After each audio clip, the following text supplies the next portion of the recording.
आकाशवाणी नागपूर. आभार आणि पटवर्धन आपल्याला ठळक बातम्या देत आहे. राज्यातील प्रशासकीय कामकाजात आमूलाग्र परिवर्तन घडवून आणण्यासाठी शासनानं GPR 2.0 हा महत्त्वाकांक्षी प्रशासकीय सुधारणा उपक्रम हाती घेतला आहे.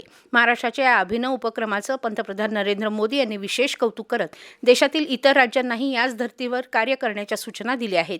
या प्रशासकीय सुधारणांचा प्रत्यक्ष लाभ सर्वसामान्य जनतेपर्यंत पोहोचवण्यासाठी सर्व शासकीय विभागांनी समन्वयानं आणि प्रभावीपणे काम करावं, असं मुख्यमंत्री देवेंद्र फडणवीस यांनी सांगितलं.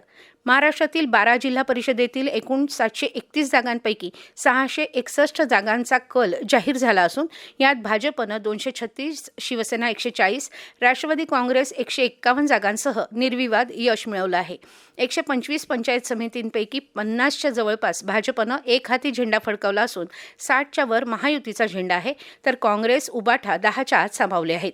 राज्यातील जिल्हा परिषदेच्या निवडणुकीत भारतीय जनता पक्ष आणि महायुतीला मिळालेलं यश हे मुख्यमंत्री देवेंद्र फडणवीस यांनी आरंभलेल्या विकास यात्रेवर ग्रामीण भागातील मतदारांनी व्यक्त केलेला विश्वास आहे, असं प्रतिपादन भाजपा प्रदेश उपाध्यक्ष ॲडव्होकेट धर्मपाल मेश्राम यांनी केलं.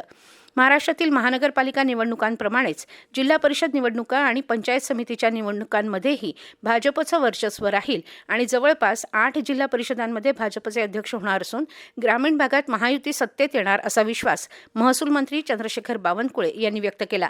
चंद्रपूर महापालिकेत आमच्यासोबत कोणी येणं किंवा गरज पडल्यास विरोधी पक्षात बसणं असे सर्व पर्याय खुले असल्याचं बावनकुळे यांनी सांगितलं.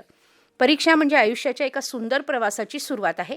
त्यामुळे कोणतेही दडपण न घेता उत्सवाच्या भावनेनं विद्यार्थ्यांनी परीक्षेला सामोरं जावं, अशा शब्दात शालेय शिक्षण मंत्री दादाजी भुसे यांनी 12वी आणि 10वीच्या विद्यार्थ्यांना परीक्षेसाठी शुभेच्छा दिल्या. महाराष्ट्र राज्य माध्यमिक आणि उच्च माध्यमिक शिक्षण मंडळाच्या वतीनं घेण्यात येणाऱ्या इयत्ता 12वीच्या परीक्षा 10 फेब्रुवारीपासून तर इयत्ता 10वीच्या परीक्षा 20 फेब्रुवारीपासून सुरू होत आहेत.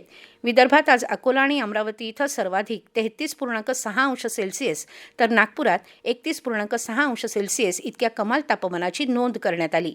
याबरोबरच हे ठळक बातमीपत्र संपलं. नमस्कार.